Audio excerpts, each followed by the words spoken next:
Fala galera, beleza? Chega mais, vamos aqui para mais um vídeo com notícias, cortes do Palmeiras.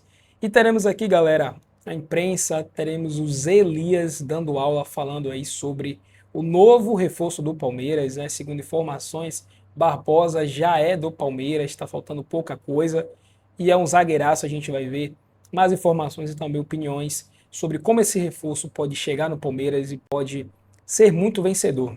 É um baita reforço. Então já se inscreve no canal, ativa o sininho, deixa o like. Vamos ver agora o que a mídia está falando sobre esse reforço no Verdão. Vamos ver. Criança, equipe F voltando, Vini Colorado, minha criança, pode colocar no ar aí a matéria do ESPN.com.br, dando conta, matéria assinada pelo Felipe Silva, dando conta que o Palmeiras avançou pela contratação do zagueiro Alexander Barbosa do Botafogo, em fim de contrato com o glorioso argentino naturalizado uruguaio, inclusive tem uma possível data para chegar ao Verdão. Logo que abrir a janela de transferências, o Palmeiras o Palmeiras já enviou uma oferta de 4 milhões de dólares, 20 milhões de reais nas cifras atuais, pela liberação antecipada do defensor. Quer dizer, chegaria antes da janela, mas só pode ser oficializado jogar também depois da Copa do Mundo. Mas é jogador para muito mais tempo, né, Breiler? O Palmeiras tem ótimas opções para o setor, talvez não em números, são poucos zagueiros, mas muito bons. Você tem ali Gustavo Gomes, Murilo, o próprio Fux, a possibilidade do Nino chegar da Rússia também no segundo semestre, e o Barbosa também aí encaminhado, próximo de chegar ao Verdão. E tem o Benedetti da base, Sim. Cara que tem futuro. O Pascoal falou essa semana que ele talvez seja emprestado. Pois é, para ganhar mais lastro e, de fato, o Palmeiras precisa de jogadores mais rodados e o Barbosa se encaixa nisso, né? 31 anos, campeão brasileiro de Libertadores. Muita imposição física. Muita imposição. É jogador de caráter, como o Abel gosta, né? E caráter, quando a gente fala, é personalidade forte, que vive o jogo, que tem espírito de liderança, que aparece, né, e é decisivo em grandes momentos. Então é uma contratação, para mim, certeira, né? Porque vai no mercado nacional, jogador que já se provou por aqui, que já conhece o futebol brasileiro. E vamos combinar, Plihal, uma pechincha, porque 4 milhões de dólares por um zagueiro de 31 anos, cara com experiência, titular absoluto num time que até a temporada passada concorria pro Palmeiras é um brasileiro. 20 milhões de reais, mais ou menos, é um ótimo investimento. E vejo que o Palmeiras se aproveita e muito dessa situação do Botafogo, da situação de insolvência, porque dificilmente, numa situação normal, um zagueiro como o Barbosa sairia por essa quantia de 4 milhões de dólares e ainda mais para um concorrente nacional. Então, de certa forma, essa situação do Botafogo fez com que perdesse mais um jogador para times locais, porque já aconteceu com o Marlon Freitas, também para o Palmeiras, com o Savarino, que foi para o Fluminense. Então, antes tinha desmanche no elenco do Botafogo pela ideia do Textor, vendendo jogadores, como saiu o Luiz Henrique para a Rússia, Thiago Almada já tinha ali um combinado para jogar na Europa, mas nesse caso é o Botafogo em crise, perdendo Luiz Henrique e Almada você não tem como segurar. Marlon Freitas e Barbosa você poderia segurar. Então, e no caso do Marlon Freitas, ele foi muito criticado na época em que saiu, porque é normal, né? Um jogador que troca um time e vai para outro, que ainda mais brigava e tinha as mesmas ambições que o Botafogo, isso vai gerar frustração no torcedor, mas o tempo deu razão ao Marlon Freitas. Ele percebeu que o projeto esportivo do Botafogo já estava esfarelando. Isso não aconteceu de agora. Com esses desmanches no elenco, com a dificuldade que foi 2025, Marlon Freitas entendeu que precisava de um lugar mais sólido nesse estágio de carreira, e o Barbosa fez a mesma coisa, porque o Barbosa tinha ali a proposta para renovação de contrato, segurou porque ele não sentia confiança na diretoria, não sentia confiança no futuro do clube, e com razão, isso mostra agora com a saída do Textor. E esse é um caso, Plihal, de manual que não dá para falar uma linha em tentar taxar jogador como mercenário. Porque nesse caso o Barbosa está pensando na continuidade da carreira dele. Acredito que até pela história que ele criou no Botafogo, num cenário ideal... Está num clube que é um enorme ponto de interrogação, né? Claro. Ainda mais depois do afastamento do John Textor, ontem, né, pelo Tribunal Arbitral, cabe recurso, mas é mais uma crise dentro de outra gigante. Exato, e nesse caso aí, com o Textor fora, a situação fica ainda mais indefinida e com a situação política e econômica do clube, o jogador que tem mercado está mais do que certo em sair. Eu acho que já estava indefinida mesmo com ele lá dentro. Não, totalmente, Zé. Não. E mesmo que ele volte, que mas nesse a torcida recurso... vai ter mais compreensão com o Barbosa do que teve com o Marlon Freitas. Posso garantir a vocês isso. A o torcedor vai condução entender do muito Marlon mais foi ruim. o Barbosa sair agora. Exatamente. A condução foi ruim.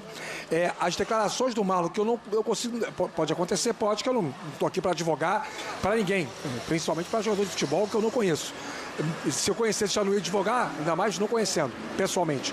Mas eu custo a crer que o Alexandre Barbosa, em algum momento, em indo para o Palmeiras, vai falar coisas parecidas com o que o Marlon Freitas, acho que o Marlon Freitas falou recentemente, né, e depois até pediu desculpas. Eu acho que a reação do torcedor botafoguense vai ser um pouco mais condescendente, porque o momento como um todo do clube hoje explica melhor, justifica melhor o desejo de quem quer sair do que o momento do clube 2, 3, 4 meses atrás. Agora, só me permita discordar do meu compadre Brele em relação aos valores. Eu não estou nem dizendo que o Alexandre Barbosa não vale mais. Eu estou dizendo que o mercado não paga. 4 milhões de dólares pelo Barbosa, um zagueiro de 31 anos, sem histórico de convocação para a seleção, que teve um momento ótimo em 2024, mas não tem uma carreira construída de alto nível de performance ao longo de toda a sua trajetória.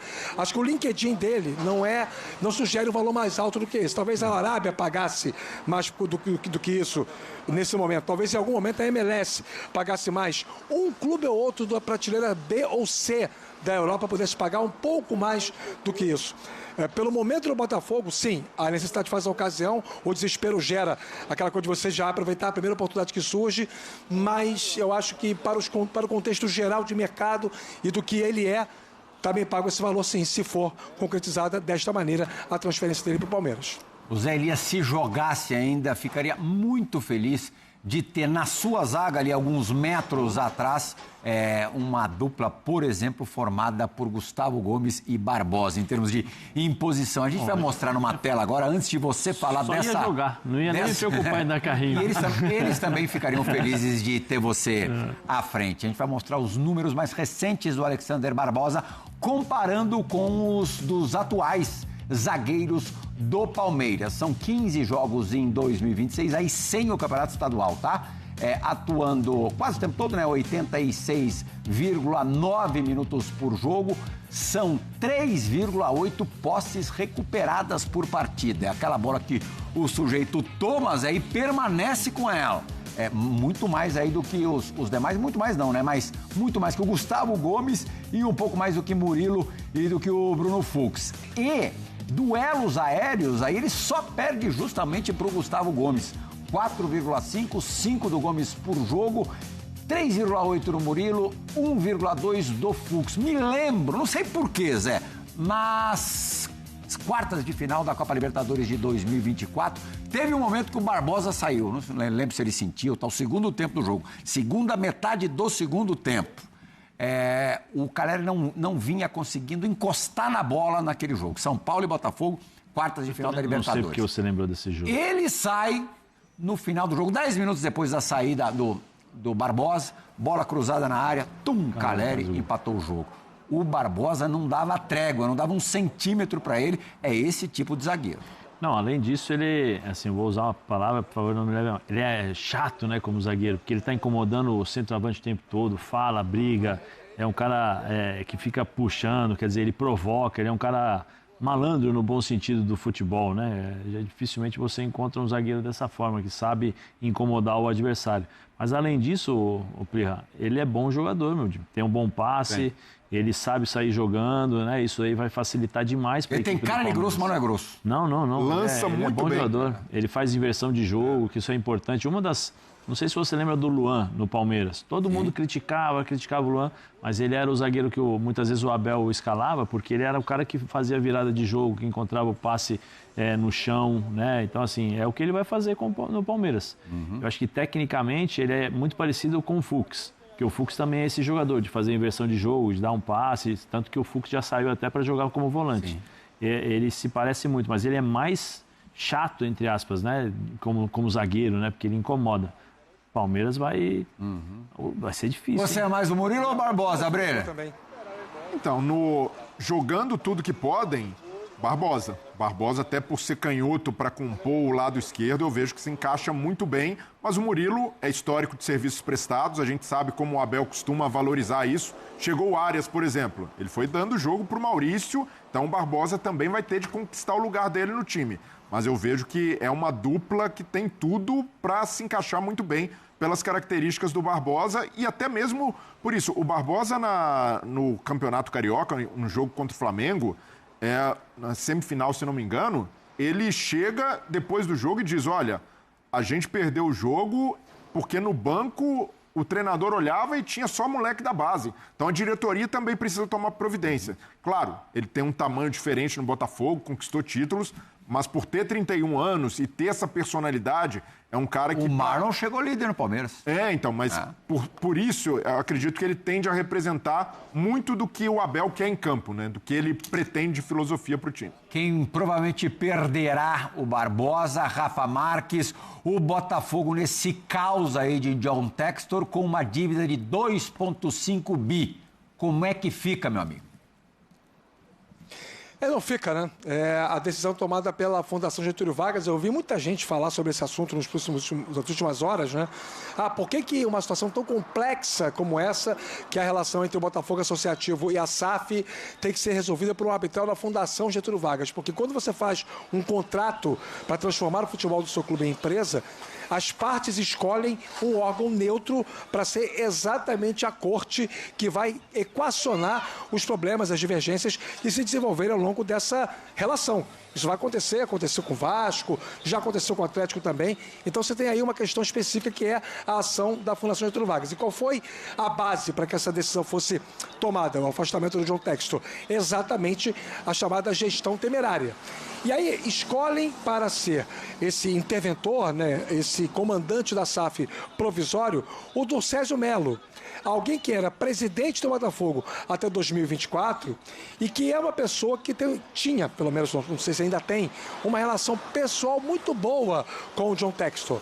Essa escolha tem participação do Textor, porque para ele é muito mais confortável trabalhar, negociar o dia a dia, mesmo afastado com o Durcésio Melo, do que com outra pessoa da gestão atual, com a qual talvez ele não tenha uma relação tão estruturada, tão sedimentada. O John Textor virou um amigo do Durcésio Melo, né? Então isso facilitaria para que ao longo desse processo, até a revisitação do tema, que vai ser no próximo dia 29, as coisas do Botafogo pudessem minimamente viver a sua rotina com o mínimo de normalidade. Agora, é algo muito sério.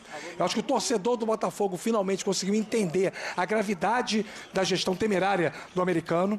Quando o Botafogo ganhou a Libertadores e o brasileiro, o botafoguense, grato ao John Textor, desenvolveu a cegueira respaldada pela paixão. E a partir de então, tudo aquilo que o Textor fazia era certo. O Botafogo renunciou Supercopa do Brasil, renunciou Recopa Sul-Americana, renunciou mais uma vez o Campeonato Carioca, tudo isso em 25, e você só encontrava nas ruas aqui do Rio de Janeiro botafoguense aplaudindo de pé o John Textor e mais, indo de encontro, atacando quem contestasse as decisões tomadas pelo mandatário do futebol do Botafogo. O tempo foi passando, as situações foram se escancarando, as notícias surgindo, e aí hoje o botafoguense sabe que para a instituição Botafogo de Futebol Regatas, a figura do John Textor não ajuda. O discurso da SAF é o discurso de uma empresa. Então, galera, ficamos por aqui, né? Barbosa, cara, é uma baita contratação, viu? Baita contratação, muito bom zagueiro, jogador vitorioso, já ganhou muita coisa, ele é muito sólido, quem assiste jogos do Botafogo sabe, ele dificilmente erra e é um cara que no jogo ele é muito importante, ele é muito líder também, então ele pode chegar no momento para ser muito importante para o Palmeiras, né? Tem 31 anos, é verdade, mas ainda assim pela idade dele dá para jogar mais uns 3, 4 anos aí tranquilamente, né? Então é um cara pronto já, é uma baita contratação do Palmeiras, e um baita reforço. E dá para ver que a mídia, né, destaca muito bem isso, porque é um cara que pode ser realmente importante para o Palmeiras. E o Palmeiras aproveitando essa oportunidade, né, visto que o Botafogo segue ali nesse impasse, nessa dificuldade aí com o John Textor, o Palmeiras aproveita para poder fazer isso. Poderia já aproveitar e trazer o Danilo também, né? Seria muito bom se isso acontecesse. Mas esperemos os próximos capítulos. No mais, esse foi o vídeo. Agradecemos a vocês. Tamo junto e até o próximo.